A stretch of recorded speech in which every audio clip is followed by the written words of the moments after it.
Assalamualaikum warahmatullahi wabarakatuh. Waalaikumsalam. Subhanaka la ilma lana illa ma 'allamtana innaka antal alimul hakim. Saudara yang berbahagia, malam ini gila ya. Jam 2 kita melakukan siaran pers atau live gitu ya. Ada kegentingan ya.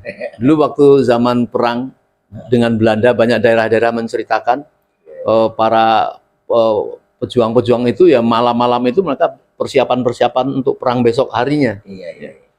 Cutnya Adin itu bayangkan dia banyak membawa penyair-penyair atau kalau sekarang boleh kan sajak gitu atau apa pantun gitu ya. Dan penyair-penyair itu betul-betul menyayat hati orang yang mendengarnya. Dan dengan sair-sairannya itu bisa melahirkan 1000 rencong. Jadi orang tergugah dengan sair-sairan itu. Maka malam hari ini ya, atau pagi hari ini saya bersama dua tokoh ya, yaitu Bang Daeng Wahidin yang kita semua kenal, apalagi Bang Riko yang sedang ngetop naik daunnya. Nipu Silalai. Mereka ini memang tokoh buruh, tapi sebenarnya akhirnya orang menjuluki tokoh demo karena persoalan bangsa ini tidak selesai-selesai. Dan mereka merasa terpanggil, entah terbakar oleh puisinya siapa. Jadi intinya sebenarnya kita akan urai sedikit, tetapi intinya kita ingin mengajak keputusan dari para tokoh. Kita akan kepung KPU pada Senin tanggal 18 2024 siang. Itu kita wajib mengepung ya, karena negeri kita ini sedang dipimpin oleh orang gila. Ya. Ibarat NKRI Indonesia ini sebuah kereta panjang, masinisnya ini sudah menceburkan di dalam satu jurang dan banyak yang sudah ikut-ikutan, terutama elit-elit yang sudah mencelakakan negara. Maka kita hentikan, mengutuskan dari gerbong itu dan harus menyelamatkan. Nah, bayangkan untuk kejahatannya itu akan dilanjutkan dengan kepemimpinan, yaitu melalui pemilu curang. Apakah kita akan menerima curang itu? Ini yang menjadi marah. Curang itu rampok, Pak, maling, Pak. Ya. Karena yang dimaling ini bukan hanya sekedar uang kecil, tapi suara rakyat. Suara keputusan ijtihad rakyat untuk menentukan pemimpin yang bagus. Dia bertahun-tahun atau bahkan paling setahun lebih ya, berbulan-bulan mengeluarkan uang, mengeluarkan pikiran, mengeluarkan waktu untuk mengajak, ayo memilih pemimpin yang baik. Kemudian dilakukan kecurangan, ini maling, copet. Ya. Kalau maling copet itu boleh diadilin, Mbak. Digebukin, dikeroyok. Nah, ini kita ini ibarat sudah terkena puisi orang, kita juga harus membangkitkan dengan puisi-puisi ini supaya terjadi kebangkitan. Ya. Apa saja yang akan menjadi teriakan kebangkitan nanti kita urai ya. Paling tidak salah satunya tolak pemilu curang. Ya. Dan ini memang kesalahan kita semua karena kejahatan rencana kecurangan itu sudah dilakukan sejak lama, tapi kita tetap seolah membiarkan. Akhirnya makin berat. Jelas-jelas pencalonan Gibran si anak haram MK ini itu sudah mestinya pada saat itu ditolak sebelum pemilu. Kita tidak mau pemilu mau dimulai harus tidak boleh melanggar konstitusi misalnya. Faktanya kita ribut di ujung. Waktunya ribut di ujung. Ya, akibatnya keringat dan usaha kita untuk melawan itu harus lebih berat. Ekstra gitu. Nah, terpaksalah kalau kemudian besok orang mengepung KPU, maka berpikirlah wahai komisioner KPU. Anda bukan saja akan dituntut, tetapi akan Anda dipenjarakan dan mungkin akan digantung oleh orang yang marah. Nah, oleh karena itu tentu perjuangan kita ini harus sungguh-sungguh supaya mereka berpikir ya. Saya tambahin sedikit, hari-hari ini kan sudah pada saat pemilu baru berapa jam dimulai, dia sudah mendeklarasikan. Sudah membuat foto-foto gambar Gibran, Prabowo di mana-mana. Dan bahkan besok kayaknya ada diulangin lagi, deklarasi lagi. Udah disiapkan gedungnya 1 hari sebelum pemilu. Dan yang lucunya hari ini kan heboh katanya si Biden Amerika sudah mengucapkan selamat terhadap saya tidak percaya. Iya, Ya, sama. negara. Kita ya, coba mentelusuri. Iya, Kita baca harus itu surat, kayaknya bukan deh surat Biden kayak gitu Iya. modelnya. Saya tadi sudah ngontak pimpinan TV One. Iya, ya. Kenapa mengangkat itu gitu Iya. ya? Jadi nanti takut TV One namanya disalahkan orang. Isinya hanya untuk Ternyata isinya hanya untuk selamat atas suksesnya pemilu gitu loh. Bukan terhadap ucapan siapa yang terpilih. sedangkan di situ. mereka men-war kita Iya, ya, iya, menggertak, Seakan-akan pengakuan dari Amerika betul Amerika Mas Ray. Serikat. Jadi itu mengancam kita supaya ya sudahlah, Amerika sudah menerima ya. Iya. Ini kejahatan-kejahatan yang Iya. salah satu yang lagi saya tahu. manipulasi nih. Ya. Saya kepengen siapa nih, Bang? Ngomong dulu deh. Ayo, Bang Niko dulu, Bang Niko. Gimana? Jadi gini Bang, kalau kita melihat surat yang keluar itu aku bacanya itu aneh gitu. Aku bacanya itu curiga gitu loh. Karena bukan, mungkin itu resmi keluar, tapi dari pintu mana? Karena kan bicara Gedung Putih kan banyak pintu-pintunya. Ada pintu-pintu yang Wani Piros, apa bedanya ke Indonesia sih? Nah, kita harus melihat itu juga gitu loh. Karena ucapan-ucapan selamat itu ya selamat terselenggaranya pemilu. Nah, itu kan terselenggara. Yang jadi masalah ada hari ini adalah pemilu itu berjalan bukan dalam jujur dan adil. Tapi pemilu itu berjalan penuh dengan kecurangan-kecurangan. Banyaknya kertas suara yang sudah tercoblos lah. Bahkan kecurangan itu muncul jauh sebelum pemilu. Gitu loh. Iya. Kecurangan itu muncul. Artinya by design lah. By design, karena gini, aturan main itu dirubah lewat putusan Pak Usman. Masa MK bisa mengeluarkan apa sih namanya? Membuat kesannya hukum baru gitu loh. Sementara yang berhak mengeluarkan produk hukum itu DPR. Tapi MK berkali-kali mengeluarkan seolah-olah ini hukum baru. Tugas MK itu menerima atau membatalkan. Iya. Ini bertentangan dengan konstitusi atau tidak, itu aja. Bertentangan dengan konstitusi atau tidak. Itu aja. Bukan menambah bagan baru, bukan menambah ala ini kan kekonyolan gitu loh. Ya, itu, jadi harus kita kembalikan, dipahamkan secara dasar ya. Benar. Jadi disfungsi MK ini sudah muncul. Gitu loh. Ini yang harusnya coba kita lihat dengan jeli gitu loh. Bahkan setelah lahirnya putusan itu muncul lagi kecurangan yang terstruktur sistematis. Bansos. Bansos ini kan sama kayak modelnya dengan gaya-gaya yang dilakukan PKI. Udah sebelum pemilu. Dulu PKI bagi-bagi cangkul. Dengan BTI-nya bagi-bagi cangkul sehingga seolah-olah mereka peduli petani bla bla bla. Hasilnya suara mereka melonjak langsung bus drastis. Karena seolah-olah mereka peduli. Nah, ini gaya-gaya PKI gaya baru. Model baru, tapi casingnya sama. Judulnya sama-sama nyuap rakyat. Sehingga rakyat yang miskin ini mau tak mau daripada nggak dapat harga-harga pokok mahal, bahan kebutuhan pokok, ya udahlah aku ambil aja, masalah siapapun yang memimpin. Toh juga aku gini-gini. Itu yang ditawarkan, itulah pikiran rakyat di bawah karena itu tadi pemimpin itu tidak memberi solusi, menghilangkan kemiskinan. Tapi pemimpin hari ini lahir menciptakan jurang kemiskinan semakin dalam. Ini yang terjadi gitu loh.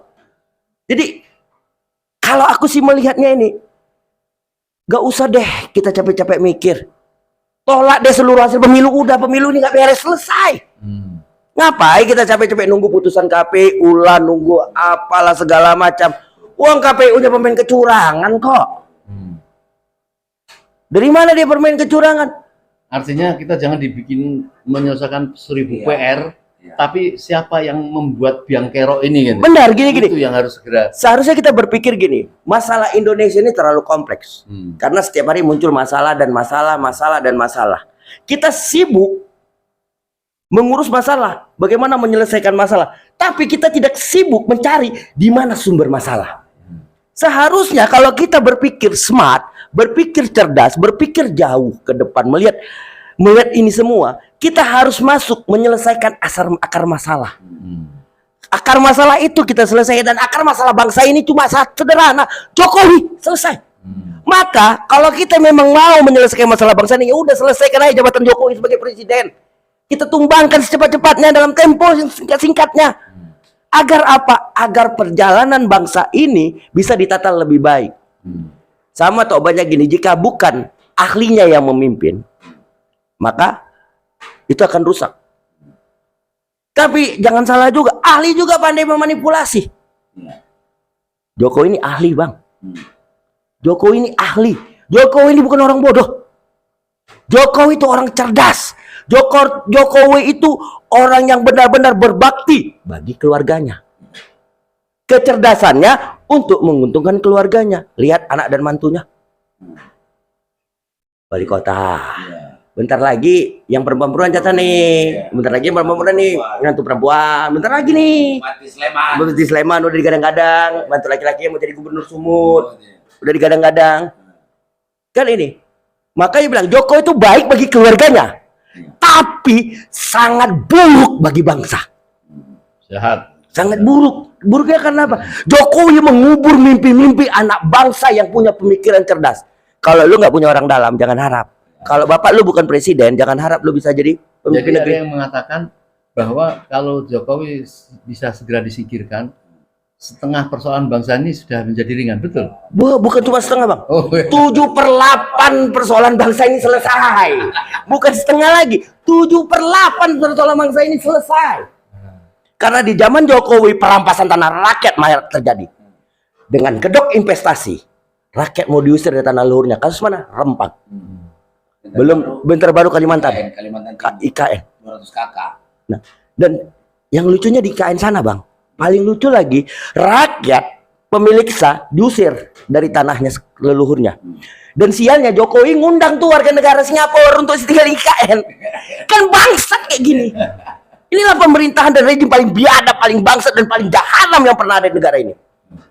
Itu yang harus coba kita dudukkan benang merahnya. Makanya aku selalu mengatakan, di mana-mana selalu di berbagai kesempatan aku mengatakan, sudahlah tumbangkan saja Jokowi dalam tempo yang singkat-singkatnya. Cuman itu. Jadi Inilah. ada yang ngomong juga, IKN itu memang suatu yang harus berhasil bagi dia. Dia sudah membentuk ibu kota negara baru, karena dia ingin membangun Indonesia baru. Itu yang akan segera dilaksanakan dan cuek terhadap apa Itu yang kan pikiran dia kan. Itu kan beda. Kita tahu nggak pikirannya lagi selanjutnya? Kita patut curiga loh. Berapa triliun dana untuk IKN? Proyek untuk IKN. Jika 2% saja, bisa masuk kantong pribadi. Bukan nggak gila-gilaan. Kita wajib curiga ke sana. Karena apa? Sukses Pi. Iyalah sukses pi. Minimal sukses pi. Berapa triliun bisa masuk cuma-cuma? Bukan korupsi. Bukan korupsi. Sukses pi 2% loh, bukan korupsi, Bang. Belum masuk. Belum lagi bicara yang panjang berapa jatahku. Jadi kita wajib melihat ke sana. Ini ada motif. Terus di siapa lagi balik? Siapa pemilik tanah di sana? Yang punya hak konsesi HGU gila-gilaan di sana.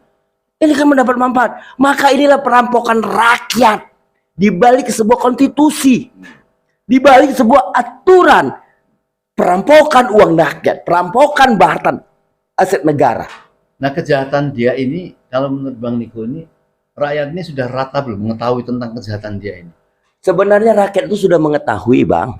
Yang jadi masalah adalah belum ada satu tokoh yang berani memimpin, yang siap menjadi martir. Kalau nggak ada yang berani memimpin, sini biar gua pimpin. Gua siap memimpin kok, apapun resikonya. Sudah ada, Bang, kemarin. Tahu kan pemimpin kita untuk di lapangan? Kita masih melihat, Bang. Iya. Kalau masalah, oke, kita harapan pada satu pemimpin itu, masih harapan. Benar nggak dia berani? Jangan-jangan nanti wajib juga kita curiga kayak sebelum-sebelumnya. Dulu kita berharap 2019 ketika Prabowo bla bla dikasih jabatan selesai. Insya Allah jenderal yang satu ini, ya kita berdoa ya. Kita kan berdoa untuk kebaikan kita. Dan kita dihadirkan orang yang sanggup untuk memimpin lapangan dalam proses ini ya, bukan pemimpin apa presiden dan sebagainya, tapi dalam proses ini yaitu Bapak Maijen Purnawirawan Sunarko. Itu keputusan dari para jenderal dan keputusan kita mempercayai. Betul, Bang. Kita bisa, itu masih harapan kita. Iya. Kan belum diuji nih di lapangan. Iya. Siap nggak? Belum diuji nih. Maka kita akan mengujinya. Kita akan mengujinya itu. Benar nggak? Ini sebuah sosok pemimpin sesuai harapan yang amanah dan berani berdiri di atas kaki sendiri dan berani memperjuangkan rakyat dan paling depan. Jangan-jangan nanti tiba-tiba kayak yang sudah merasa dirinya pemimpin dan lain-lain, dikasih jabatan diam, terus diancam takut. Kan ini yang kita khawatirkan, Bang. Makanya tapi hari ini ketika dia muncul, kita support, kita dukung. Baik, Dan kita harus sekarang gini, uji. saya tanya, sekarang kemarahan rakyat itu kan sudah diubun-ubun ya. Ya. Kalau Pak Soeharto itu mengatakan rakyat ini sudah seperti kayak rumput kering, Betul. merata di mana-mana. Betul. Ya, begitu ada pemantik satu, jebret itu udah Betul. pasti akan kebakar. Nah, Kita sepakat sekarang di situ. ini orang berduyun-duyun mau ke DPR, mau ke KPU. Kita kemarin kumpul-kumpul bersama tokoh-tokoh ketua simpul rakyat ingin mengepung DPR, tapi kita kemudian hari ini tadi hasil rapat terpenting kita juga mengepung KPU. Bagaimana menurut Bang Nikun? Kalau menurut aku Bang, apapun yang dilakukan, ini harus kita dorong. Ketika ini bicaranya pada penggulingan Jokowi, ini harus kita support. Dan aku mendukung penuh. Jokowi ini harus ditumbangkan. Bahkan dari entah berapa tahun kami bergerak ini, Jokowi mundurlah, tumbangkan Jokowi lah, gulakin Jokowi. Itu selalu kami kampanyekan. Dan ketika rakyat bicara untuk mengkampanyekan, apalagi justru kita yang selama ini kami berjuang merasa sendirian, tanpa ada tidak seluas seperti sampai saat ini, kami masih tetap mendukung, melawan. Apalagi nih rakyat sudah bergerak, udah mau loh. Sama yang bilang tadi, rakyat ini ibaratkan udah rumput kering disiram bensin. Disiram bensin, tinggal pematik api nyalain nih, cambar nih semua. Jer. Bahkan lebih bisa kemungkinan ini lebih parah daripada 98. Ini bisa lebih parah pada 98 karena apa? Sentimen rakyat terhadap etnis tertentu. Isu sudah muncul kayak kejadian di Solo. Sentimen rakyat sudah muncul loh. Rakyat sudah tahu sekali ya. Terhadap etnis tertentu. Orang jahat, orang kejam, seperti menghadapi rakyat seperti kayak penjajah aja. Betul. Kemudian itu sudah diketahui secara rata ya. Betul. Sehingga kemungkinan dampak kemarahan ini akan jauh lebih besar dibanding tahun 98 maksudnya gitu ya. Iya, bisa lebih besar. Karena gini, kekejaman Jokowi di mana? Ini POC ya, memakai tanah itu nyewa. Memakai tanah untuk investasinya dia nyewa. Lah ini enggak, dia diusir dari tanahnya. Ya ada bener ya. Ini betul-betul lebih parah lagi daripada penjajah. Tapi dia tidak sendiri. Ada orang seperti kayak Bahlul itu. Ini kan tinggal pangkas ini Bang. Dan kita harus bersyukur hari ini. Tuhan sedang memisahkan antara air dan minyak. Antara kebajikan dan keburukan. Tuhan sedang memisahkan nih. Mana yang mendukung hal-hal kebaikan, maka dia akan bersatu.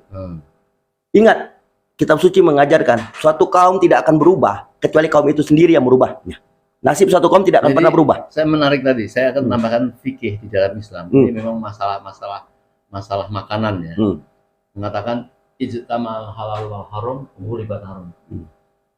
Bersatunya barang yang haram dengan yang halal dimenangkan yang haram. Jadi jangan sampai kita itu bergabung dengan orang-orang jahat, orang-orang yang haram. Betul. Ini sedang dipisahkan. Jadi, ini Bang. Nah ini walaupun kayaknya ada orang-orang baik ya, seperti kayak maaf saya harus sebut ini ya, si Menteri perekonomian dalam keadaan air langga, dalam keadaan susah seperti air ini. galon. ini saya nggak mau ngomong kotor. Bayangkan dalam keadaan seperti ini dengan mengatakan karena kita semua mendukung keberlanjutan, maka pajak ini kan ini kan bangsa, bukan bajingan aja Pak, jahanam. Pak. Ini jahanam. Tapi ini kelasnya gimana ya? Golkar itu waktu itu kan masih ada orang-orang baik-baik ya, kayak Akbar Tanjung, kayak Ical misalnya, seperti itu kan. Dengan cara dia, karena dia jadi sanderanya Jokowi, kemudian orang-orang baik ini ingin memecat si Erlangga ini untuk digantikan oleh orang baik karena ini dianggap dia sudah menyalahi amanah. Dia ditugaskan untuk mencalonkan presiden kok malah menjadi bebeknya si Jokowi. Tapi apa yang terjadi? Diadakanlah munaslup atau apa gitu ya. Semua DPD tahu-tahu mendukung dia. Ini ada apa ini? Ini artinya kan orang jahat seperti ini terjadi juga pada pimpinan PAN. Yang membuat orang Islam marah. Dia mengatakan bahwa orang ini saking cintanya kepada Prabowo, sholat saja sekarang nggak mau begini loh.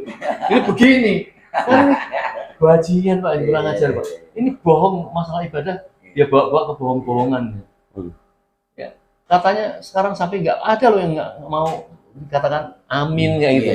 Kan ini kebohongan. Ya, biar dia tahan nafas dulu nih. Sekarang ganti ada abang ini. Iya, iya. Gini, ini dalam persiapan ke KPU ini, orang-orang kan pada marah seperti kayak gini. Menurut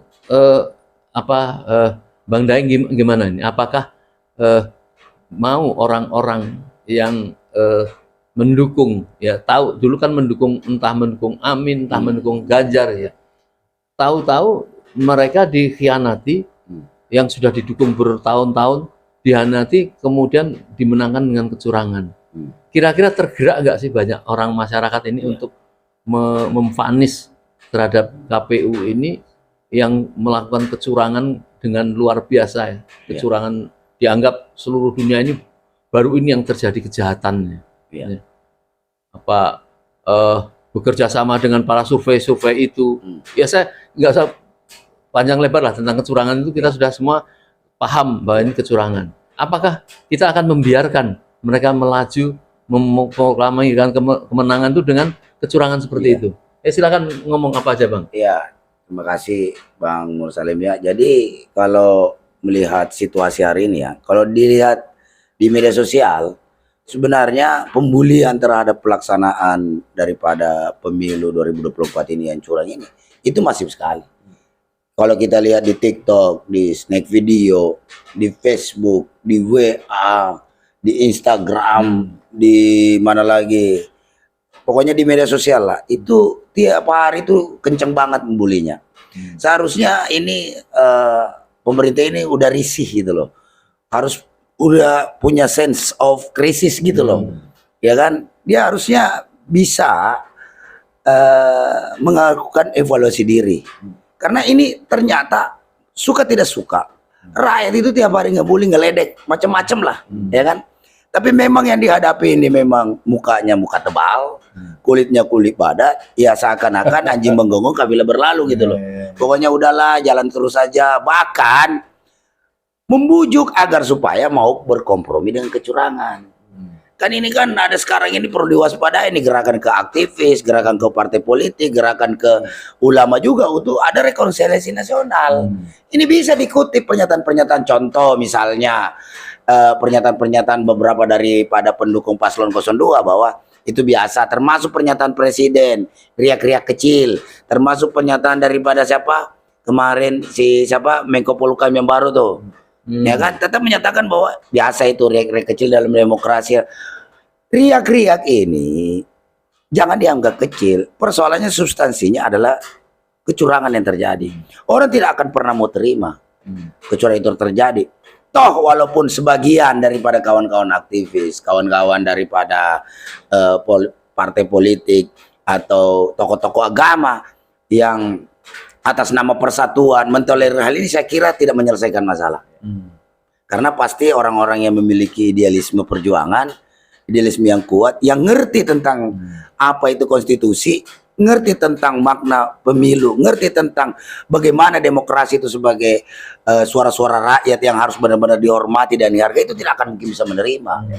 Jangan sampai kapanpun. Dan ini percuma juga, namanya juga Al-Quran udah ingatkan kan di surah Al-Mutaffifin itu kan, celakalah bagi orang-orang yang curang.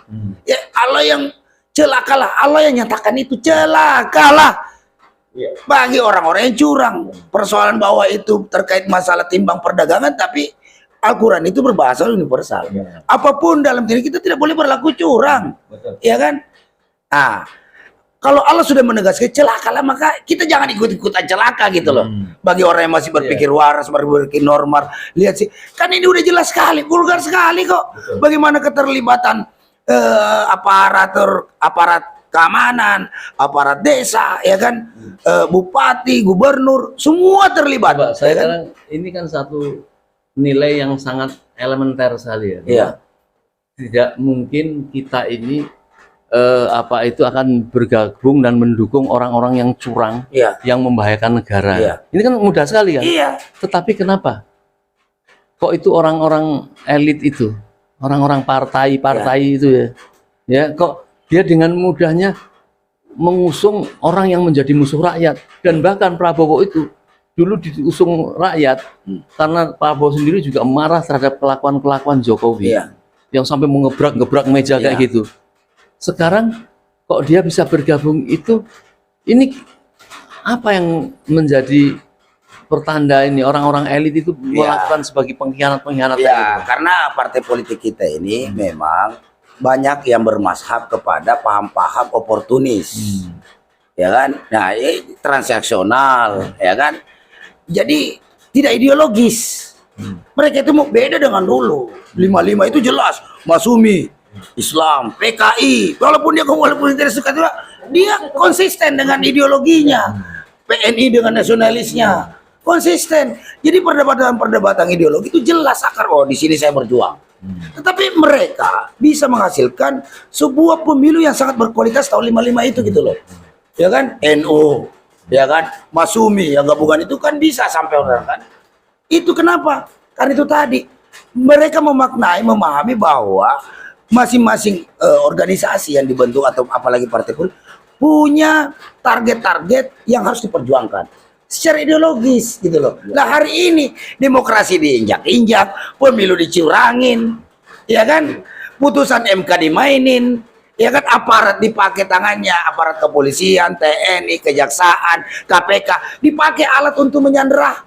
Nah, itu. Ya ini mereka kompromi semua. Lah, terus lu sampai hari ini mau terus berkuasa dengan kondisi kayak begini. Apakah republik ini lahir daripada oleh kelompok-kelompok pragmatis dan oportunis seperti kalian? Ya saya pikir tidak lah. Rakyat hari ini udah mulai sadar. Makanya kenapa muncul gerakan-gerakan rakyat yang dibangun. Munculkan kembali kedaulatan rakyat. Karena dengan suara-suara rakyat yang diisi oleh kaum-kaum idealis, ya kan, yang tidak mau kompromi dengan semua kecurangan ini harus dibangkitkan. Nah, mereka itu kan tidak mungkin kayak Jokowi itu mengajak serangkaian pembela-pembelanya ini dengan logika ya. Iya. Karena dia kan Iya. enggak Iya. ada logika gitu ya. Nggak berlogika. Memang sengaja dimatikan logikanya. Ada orang yang mengatakan Iya. ini apa itu dukunnya hebat-hebat loh. Bukan dukun. Sebenarnya Jokowi tidak sama sekali tidak hebat. Saya nyatakan Jokowi itu tidak hebat. Jokowi hebat karena bisa memerintah TNI, bisa memerintah pihak kepolisian, bisa memerintah kejaksaan, bisa memerintah KPK. Kepada orang-orang, oknum-oknum, pejabat hari ini, elit-elit partai politik yang memang memiliki kasus korupsi. Ya kita seperti tahu lah, ya kan, korupsi Jadi ini yang hebat bukan Jokowi. Yang bukan. hebat itu malah pendukung-pendukungnya itu. Itu ya. dia, itu dia. Dia punya kewenangan untuk memerintah itu. Nah, bagaimana caranya? Pimpinan kepolisian, pimpinan TNI, kemudian pimpinan KPK, pimpinan kejaksaan, semua diiming-iming jabatan. Yang tidak mau ikut perintah dia dicopot. Ya kan? Nah, semua kan jadi takut ya. Begitu juga, gampang juga nih. Pimpinan-pimpinan yang 4 institusi badan penegak hukum kita, ya kan? Demi jabatan rela menggadaikan idealisme institusinya masing-masing. Mereka harusnya ini benar-benar menjaga institusi. Institusi ini ada gelar jenderal, ada gelar kapten, ada gelar kolonel. Itu karena Anda di institusi yang memang diakui oleh rakyat Indonesia, Anda berhak atas pangkat itu. Gitu loh. Anda pangkat jenderal berarti memang Anda layak jadi jenderal. Anda jadi kapten, Anda layak jadi itu diakui. Tidak ada instansi lain. Hanya polisi dan TNI yang memiliki itu. Itulah keistimewaan duit. Tapi lagi-lagi banyak oknum. Pejabat-pejabat petinggi-petinggi TNI dan Polri ini terjebak oleh transaksional, oleh iming-iming jabatan, yang kan takut di ini. Padahal atasan dia itu bukan presiden. Atasan dia itu adalah konstitusi. Dalam hal ini amanah rakyat. Ini jadi mereka juga kecebur dalam suatu sistem yang hari ini transaksional, feodal dan oligarki. Baik. Terjebak di situ. Ditahan dulu ya. Iya. Bang Niko, tarik nafas, kemudian ajaklah saudara-saudara kita, rakyat kita untuk mengubah keadaan ini, ya, supaya kita pada berumur panjang, Pak. Kalau kita kemudian marah dan bersikap kepada Jokowi yang kita dibikin pusing kayak gini, ya, kasihan kan Bang Daeng ini kan, tunjukkan bahwa dia bisa memperjuangkan segera mengubah nasib para buruh ini, ya, yang sudah tadi selalu dikatakan bahwa buruh ini ada kesakitan hati tersendiri. Iya, dendam kesumat. Dendam kesumat Iya. itu ya. Betul. Bayangkan omnibus law, undang-undang yang sudah akhirnya diperjuangkan untuk berubah, MK akhirnya keok, ya. Diganti dengan Perpu. Kemudian undang-undangan itu yang sudah disepakati akan 2 tahun, Harus diperbaiki. harus perbaikin 2 tahun, kemudian sama dia dikeluarkan Perpu kletek. Iya. Ini kan luar biasa dan nggak bisa bicara apa-apa lagi, tumpuk dengan yang. Nah, sekarang ini nih, kita punya kesempatan sekarang ini. Apa yang menjadi perlawanan kalian kita ini kan sebenarnya sudah menjadi rata pengetahuannya ini, dan kita akan agak gembira bisa menyambut calon presiden yang nampaknya ada satu calon yang di mana-mana itu dielu-elukan, yang orang yakin itu menjadi representatif, ya. Tahu-tahu dilakukan dengan kecurangan, dengan segala sesuatunya, pokoknya dikalahkan. Ini kita bukan masalah mendukung salah satu calon, bukan, tetapi kelakuan ini. Dan kita sudah sepakat tanggal 18 Maret besok ini pukul 2 kita akan mencoba membongkar dan mengingatkan apa itu komisioner KPU, ya. Dan bahkan akan ada ancaman nanti akan ada masuk para demonstran ini mencari alat algoritma itu, ya, rekap itu, di mana kecurangannya akan di situ. Kalau dia tidak ada di situ, berarti ini kurang ajar, Pak. Merekap yang mestinya dari KPU itu pun tidak ada. Nah, jadi apa ajakan Bang Niko untuk menolak kecurangan pemilu itu? Pertama gini, Pak. Aku cuma mau bilang, aku menegaskan perlawananku bukan mendukung mau pas 01 kek, 02 kek, 03. Aku tidak mendukung siapapun di sini. Perlawananku, dan aku tidak peduli siapapun yang menjadi pemimpinnya, pemenangnya, baik itu 01, 02, 03. Aku nggak peduli siapapun nanti memimpin. Karena apa? Bagiku ini mereka bakal jadi musuh rakyat ketika kebijakannya tidak pro pada rakyat. Dan perlawananku hari ini adalah bagaimana demokrasi itu yang benar. Demokrasi, menjunjung demokrasi yang jujur dan adil. Ini perlawanan kami. Perlawan bagaimana tegaknya demokrasi secara jujur dan adil. Kita tidak mendukung perorangan ini, ya. Ya, aku tidak terlibat mendukung siapapun. Yang penting kamu benar. Yang penting selama proses itu dilakukan dengan baik dan benar, dengan jujur dan adil, maka siapapun yang memimpin itulah pilihan kehendak rakyat. Maka kita harus tunduk pada itu semua. Karena ini kemauan rakyat. Tapi ketika proses itu tidak berjalan jujur dan adil, ini bukan kemauan rakyat. Karena di sini terjadi manipulasi, dan manipulasi ini yang mau kita lawan. Bagaimana tegaknya demokrasi? Maka aku cuma menghimbau dan mengajak seluruh bangsa Indonesia, seluruh rakyat Indonesia yang masih berpikiran waras, yang masih ingin terjaganya demokrasi kita, yang masih memiliki impian-impian masa depan nantinya. Perlawanan kita hari ini bukan perlawanan untuk diri kita sendiri, tapi perlawanan kita untuk generasi setelah kita. Agar apa?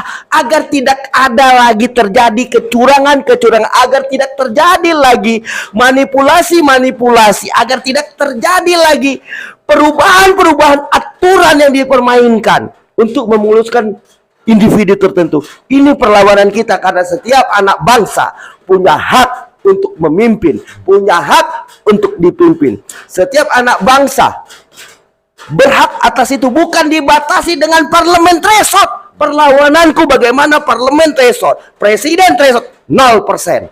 Karena apa? Karena di sana letak demokrasi berada. Ini yang mau kami dorong, ini yang mau kita inginkan, demokrasi yang benar-benar baik. Jadi, aku mengajak kalian yang berada di Pulau Jawa khususnya dan Sumatera yang dekat ke Jawa, 18, 19, 20 dan seterusnya, kita kepung. Baik itu Bawaslu, baik itu KPU, baik itu DPR RI dan Israel. Kita duduki di sana sampai Jokowi tumbang. Itu yang harus kita lakukan, kawan-kawan.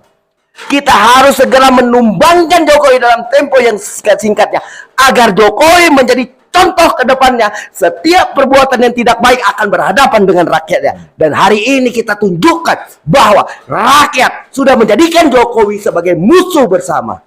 Dalam apa? Dalam tegaknya konstitusi, keadilan. Dan Jokowi tidak berhasil memberikan itu. Malah Jokowi memberi kesengsaraan bagi rakyat. Dengan apa? Dengan membebani rakyat dengan berbagai kenaikan. Baik itu kenaikan listrik, TDL, gas, harga-harga pokok hingga bentar lagi nih ya pajak, padahal yang kemarin itu udah dinaikkan pajak 11%, sekarang mau dinaikkan jadi 12%. Ini kan biadab namanya. Ini kan jahanam. Sementara upah rakyat terus dipangkas, dan dipangkas. Yang jelas kalau berani, ini masalah pajak ya. Kalau berani diperdebatkan dulu dong dengan rakyat di DPR. Ini mau kita naikkan, nanti akan kita audit ya, apa alasannya, dari mana kan gitu, mestinya gitu. Kalau ini dia mengatakan mengumumkan itu, baru kita keluar dari rumah beli sesuatu. Pertanyaan sederhana, benar. Langsung. Dan Bapak bicaranya ketika diperdebatan dulu di DPR. Pertanyaannya, DPR ini pro rakyat kah atau pro pengembang? Sampai detik ini aku tidak lagi percaya pada DPR hari ini, karena DPR telah melahirkan produk undang-undang yang merugikan rakyat, seperti munculnya undang-undang KPK, munculnya undang-undang Minerba, munculnya Omnibus Law sektor keuangan, Omnibus Law sektor tenaga kerja, dan yang terakhir Omnibus Law kesetanan yang menghilangkan hak rakyat. Bagaimana kita mau percaya DPR jahanam hari ini ketika produk yang mereka lahirkan atas persetubuhan DPR, parlemen, dengan legislatif dan eksekutif ini bersetubuh. Seharusnya legislatif ini mengkontrol eksekutif, bukan menggolkan kemauan eksekutif, bukan menjadi lembaga sebagai lembaga stempel. Kita tidak percaya, aku pribadi tidak lagi percaya parlemen kita di sana. Yang aku percaya hari ini adalah bagaimana kita gelar parlemen rakyat, kita gelar sidang istimewa rakyat. Cuman itu aku percaya hari ini. Dan kita ada problem teknis nih. Kita akan menggulung dalam arti tanda petik ya pada DPR yang dia sudah tidak menjaga amanah rakyat. Karena dia tidak bisa memegang amanah rakyat, maka rakyat kemudian akan menggulingkan sendiri apa itu eksekutif yang dia tidak kontrol. Bahkan eksekutif membagi-bagikan uang, mereka kemudian menjadi diam. Ya. Nah, di KPU itu, sebagaimana kita di DPR, itu dipasang tembok-tembok sampai berlapis-lapis, yang kita padahal KPU itu ingin bertemu sama si tolenya ini, pimpinan KPU ini yang sudah diperingatkan oleh DKPP, dia minta maaf, ini minta maaf lagi, ini kan sudah muak lah sandiwara ini. Nah, bagaimana caranya kita mau bertemu, mau menyampaikan, menunjukkan data-data kecurangan dan kurang ajaran Anda ini, kok malah kita ketemu dengan tembok? Itu kira-kira akan terjadi kemarahan nggak di masyarakat yang nanti akan demo tanggal 18 nanti? Ya kalau seperti itu, ketika rakyat dihalangi, maka pilihan rakyat apa? Hancurkan penghalangnya. Terobos masuk. Tunjukkan kekuatan rakyat, kekuatan sejatinya rakyat. Karena apa? Ketika rakyat marah, apapun bisa dilakukan. Jangankan tembok, penguasa aja bisa tumbang kok. Sejarah sudah mencatat seperti revolusi Prancis, revolusi Bolshevik Uni Soviet, itu melawan penguasa semua kok. Terus bagaimana revolusi kita? Bagaimana yang terakhir 98 kurang kuat apa Soeharto? Di situ parlemennya 70% lebih Golkar. Kurang kuat apa Soeharto di samping kiri kanannya waktu itu masih ABRI semua. Kurang kuat apa dia, seluruh perangkat-perangkat kekuasaannya dikuasai oleh Soeharto. Tapi apa? Ketika kemarahan rakyat sudah muncul, hanya hitungan waktu. Ini hanya persoalan waktu ini, Pak. Persoalan waktu. Tapi ketika waktunya tepat, waktunya apa? Yakin saja, yang penting bergeraklah, berjuang ya, sisanya serahkan pada Tuhan. Karena biarlah yang terjadi kehendak Tuhan di negeri ini. Tahan dulu, nanti siapkan closing statement supaya kita bisa mengajak masyarakat merasa bersimpati dengan kita, bersama-sama berjuang. Nih Bang Niko, Bang Daeng. Jadi kita tahu bahwa tadi, hari ini saja, dan juga hari-hari kemarin, hampir setiap hari, gelombang kemarahan orang-orang intelektual, katakanlah guru-guru besar, yang mestinya dia bisa menikmati ngajar di kampus, tetapi mereka tidak tega ya melihat keadaan seperti ini sampai sekarang turun. Tadi di UI guru-guru besar ya dari Bandung, dari Jakarta berkumpul untuk menyatakan seperti itu, karena dia juga takut khawatir kepada rakyat nanti marah, ini kamu orang pinter-pinter ngapain sih? Iya. Pinter itu untuk apa sih? Iya, Gitu. iya, Kan itu. Nah, aktivis, emak-emak, ini sudah keseluruhannya. Tetapi mereka tetap mendablek seperti ini. Maka itu kan kita akan tanggal 18 itu. Apalah langkah-langkah yang tepat supaya sukses. Jangan sampai tidak sukses. Iya. Kalau kita kali ini keok, Iya. berarti kita mungkin Indonesia sudah tidak ada. Iya. Ya, sudah bikin Nerimo aja. nerimo aja. Iya, iya. Iya, iya. Jadi kita juga mengapresiasi ya. Artinya sekarang ini kaum-kaum intelektual, guru-guru besar, akademisi itu mulai menyuarakan. Kenapa? Karena nanti dia khawatir juga. Misalnya mahasiswa muridnya, ketika dia diam, nah lantas dia menyampaikan, apalagi membawa mata kuliah hukum, bawa mata kuliah politik, bawa mata kuliah tentang bagaimana apalagi ini etika, nanti dikik balik sama mahasiswanya. Kita disuruh taat hukum, kita disuruh beretika, kita disuruh beradab, kita disuruh politik santun. Tetapi bapak-bapak dosen, guru-guru besar malah dukung pelaku kecurangan pemilu, perampok uang rakyat, ya kan, perusak konstitusi, ya kan. Lah terus kami mau belajar kepada siapa? Jadi sudah seharusnya memang bukan cuma UI atau UGM, seluruh kampus hari ini semua guru-guru besarnya harus berbicara. Ini demi generasi kita ke depan. Bagaimana mungkin Anda mau mengajarkan sebuah kebaikan, apalagi ini mahasiswa ibarat kata top level lah dari seluruh ajang pendidikan yang menjadi mahasiswa, ya kan? Bagaimana caranya kalian ingin mengajarkan sebuah etika, adab, ya kan, tata kerama, kalau Anda di depan mahasiswa, apalagi di depan publik, Anda mendukung rejim curang ini, ya tidak masuk di akal. Mahasiswa juga pakai otak. Bisa-bisa Anda di demo sendiri sama mahasiswa Anda, gitu loh. Nah ini menjadi kekhawatiran yang harusnya segera ditularkan ke. Jadi kalau basar-basar bilang goblok banget sih, udahlah kalau kalah kalah aja dalam pemilu. Nih jawabannya, guru-guru besar aja udah komplain, udah marah, udah protes, ya kan? Apalagi lu cuma basar, kamu yang goblok, kamu yang bodoh. Karena yang ngomong ini bukan orang sembarangan, gitu loh, profesor-profesor. Dan kita juga mengimbau juga kepada para ulama-ulama, kiai-kiai, Anda itu mengajarkan etika, adab kepada santri-santri Anda.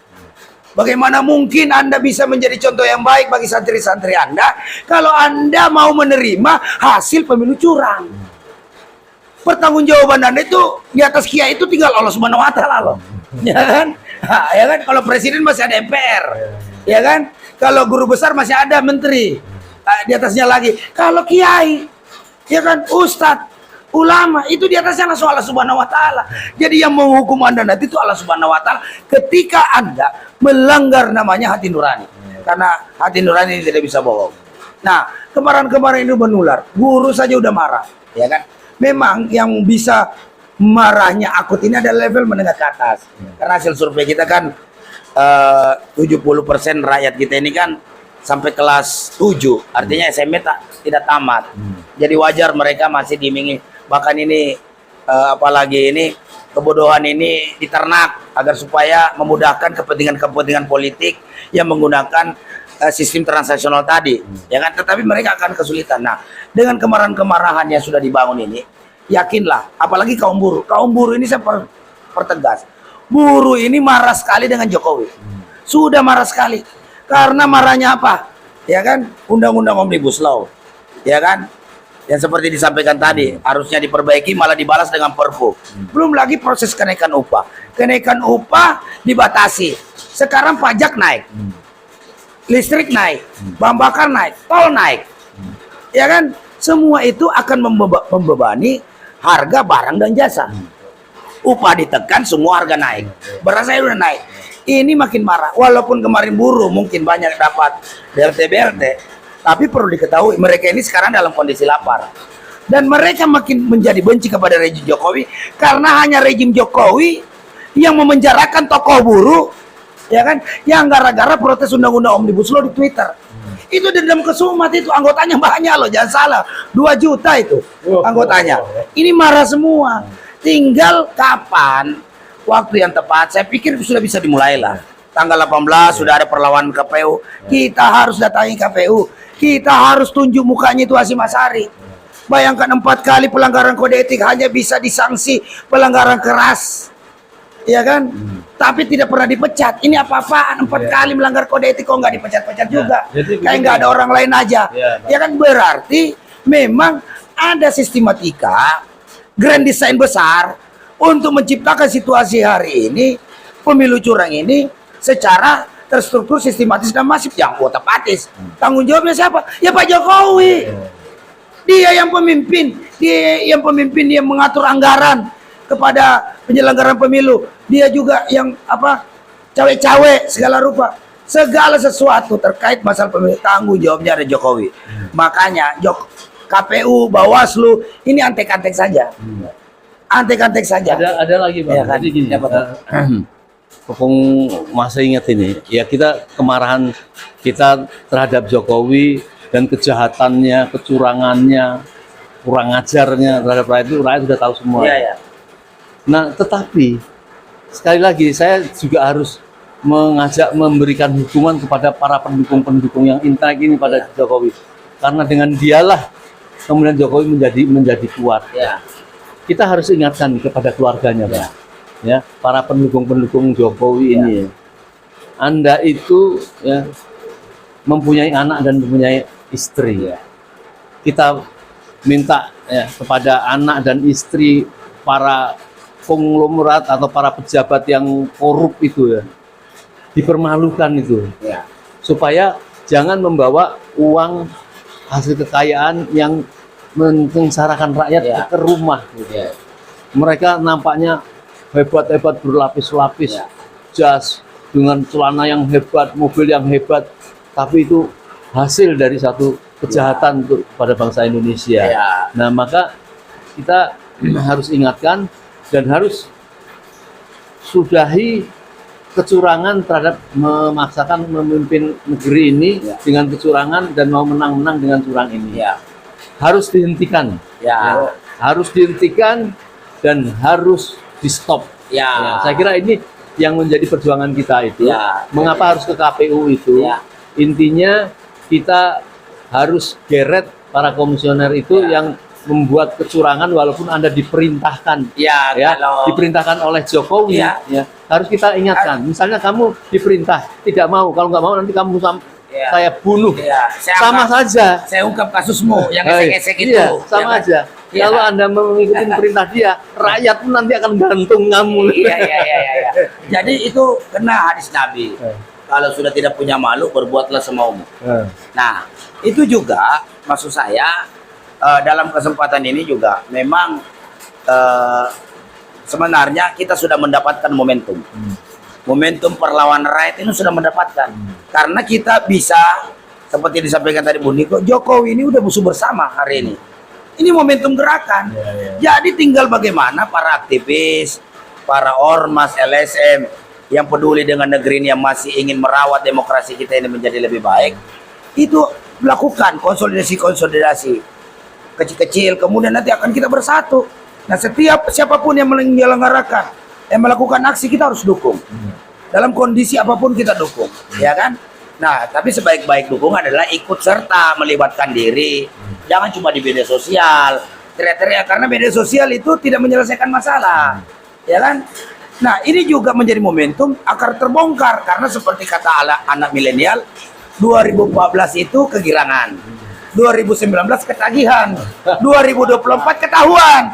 Nah, ini proses ketahuannya ini mulai dibongkar karena mengacu kepada Pilpres 2019, 5 tahun ini proses bagaimana semua rakyat itu memantau sebenarnya. Tetapi memang Jokowi ini termasuk orang yang nekat, tetap melaksanakan. Sehingga kita ini mau nggak mau ya hari ini aksi terus kan. Nah, dalam kesempatan ini guru besar, para akademisi, ya kalau sekedar pernyataan pers untuk mengajak orang, ya silakanlah di ruang-ruang. Tapi alangkah baiknya tuan-tuan guru besar, para akademisi, tokoh-tokoh ini, ayo turun bersama rakyat. Yang ingin kita perlihatkan kepada Jokowi itu bahwa seluruh rakyat hari ini sudah bersatu padu ingin kau segera ditangkap, diadili, ya kan, melalui pengadilan rakyat. Kan sudah ditawarkan pengadilan rakyat oleh Civitas Akademika dari UGM. Solusinya kalau sudah nggak mempan lewat kata-kata, tidak mempan lagi lewat surat-surat, tidak mau berharap ke DPR susah, penegak hukum juga apalagi tambah susah, maka satu-satunya adalah kita gelar pengadilan rakyat. Pengadilan rakyat inilah yang harus segera mengeksekusi ini semua, tangkap dan adili Jokowi dalam tempo yang saya singkat-singkatnya. Nah, pengadilan rakyat ini harus sidang terbuka. Kemarin sudah ada mahkamah sidang istimewa Mahkamah Rakyat Indonesia, kita udah gelar, itu kan terbuka untuk umum. Salah satu keputusannya adalah pecat Jokowi dengan tidak hormat dan tanpa pesangon. Nah, itu kan jelas maknanya. Apa ajakan Jadi saya harapkan kepada seluruh Indonesia dimanapun berada, baik dalam dan khususnya kepada yang di dalam negeri ini, nanti tanggal 18 ada aksi kepung KPU, tanggal 19 ada aksi DPR, 20 dan seterusnya, mungkin masih ada aksi lagi. Jadikanlah inilah momentum kita untuk bagaimana menyatukan kekuatan rakyat untuk mengadili pemimpin curang, presiden ijazah palsu, mengadili presiden yang sudah menggunakan kaki tangannya untuk menggolkan apalagi ini keluarganya menjadi pejabat. Jadi ini juga memberikan hukuman kepada Presiden Jokowi. Dan perlu rakyat Indonesia ketahui, Jokowi itu tidak cinta NKRI. Jokowi hanya cinta keluarganya saja. Omong kosong itu kalau dia bilang cinta NKRI, saya Pancasila, omong kosong. Yang jelas Jokowi itu hanya cinta keluarganya, tidak cinta NKRI. Dan cinta hawa nafsu. Ya kan, itu dia, karena dia dengan segala kekuasaan yang dimiliki diberikan oleh Allah Subhanahu wa taala, dia salah gunakan dengan digelarnya pemilu curang ini. Ya kan? Pemilu curang ini sudah jelas sekali dilakukan secara terstruktur, sistematis dan masif. Ya kan? Bukti-bukti sudah banyak. Dari Sabang sampai Merauke rakyat sudah teriak. Di mana-mana sidang-sidang rekapitulasi suara, baik itu di provinsi, di PPK, di provinsi maupun kabupaten kota, ini banyak terjadi keributan, orang angkat meja, banting gelas segala macam karena merasa dicurangi. Ini potret dan sangat miris.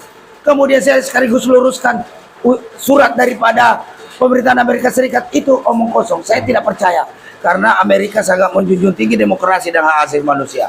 Tidak mungkin pemerintah Amerika tidak tahu kecurangan yang terstruktur dan masif yang terjadi di Indonesia. Itu tidak mungkin. Bahkan yang tidak diketahui oleh Indonesia, dia lebih dulu tahu. Rakyat Indonesia lah yang lebih mengetahui tentang keadaan Indonesia. Iya. Jangan lu nggak tahu apa-apa mau mendukung. Iya, jadi jangan giring-giring opini. Saya dapat dukungan. Buktinya kemarin Jokowi tidak dikasih salaman Di Malaysia. Di Malaysia. Iya. Karena Perdana Menteri Malaysia tahu kalau Pak Jokowi ini biang kerok dari pemilih curang. Iya. Jadi rakyat Indonesia, sudah saatnya kita gunakan akal sehat kita, hati nurani kita. Bukti akal sehat kita digunakan itu karena guru-guru besar udah bersuara lagi nih, udah nantangin. Ayo kita selenggarakan pengadilan rakyat. Hanya dengan pengadilan rakyat kita bisa belejetin ini rejim. Hanya dengan pengadilan rakyat kita bisa mengambil keputusan sesuai dengan rakyat. Kalau tidak bisa diomong baik-baik, tidak bisa di sidang DPR, maka rakyat harus bisa memutuskan. Tak turunkan, tangkap dan adili Jokowi dalam tempo yang sesingkat-singkatnya oleh rakyat Indonesia. Takbir. Itu saja. Demikian dari saya. Hidup rakyat Indonesia melawan. Merdeka, Allahu Akbar. Yang tidak melawan temannya Jokowi. Baik, sebelum saya minta closing statement dari Mas Niko, saya perlu sampaikan mengapa Bang Daeng ini sampai bersemangat dan harus mengeluarkan omongan kata-kata kasar. Beliau ini adalah pemimpin buruh. Dia tahu bagaimana masyarakat buruh itu menderitanya. Sudahlah memperoleh gaji yang tidak pernah tertutup dalam sebulan, sudah harus ngutang lagi, itu lagi. Jadi dia kepengen sekali terjadi perubahan. Jadi jangan dilihat kekasarannya. Ini seolah-olah tidak punya aturan, tidak punya sopan santun. Beliau ini saya kenal ya, di luar perdemo-demoan ini sangat halus sekali orangnya, ya. Jadi rasa sense of belonging terhadapnya itu ini yang menyebabkan seperti itu. Maka saya ingin panjatkan doa kepada Allah, ya Allah, ya, aku yakin bahwa Engkau akan menolong orang-orang yang tidak mau dizolimi, ya, tidak ikhlas dizolimi oleh orang-orang yang zolim.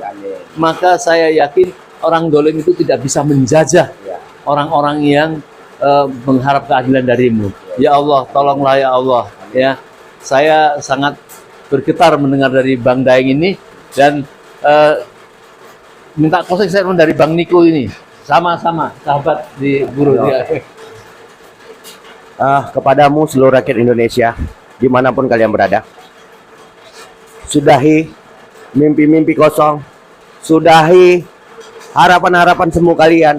Saatnya kita kembali turun ke jalan, saatnya kita kembali bergerak bersama untuk menyelamatkan bangsa ini dari kehancuran, dari perpecahan.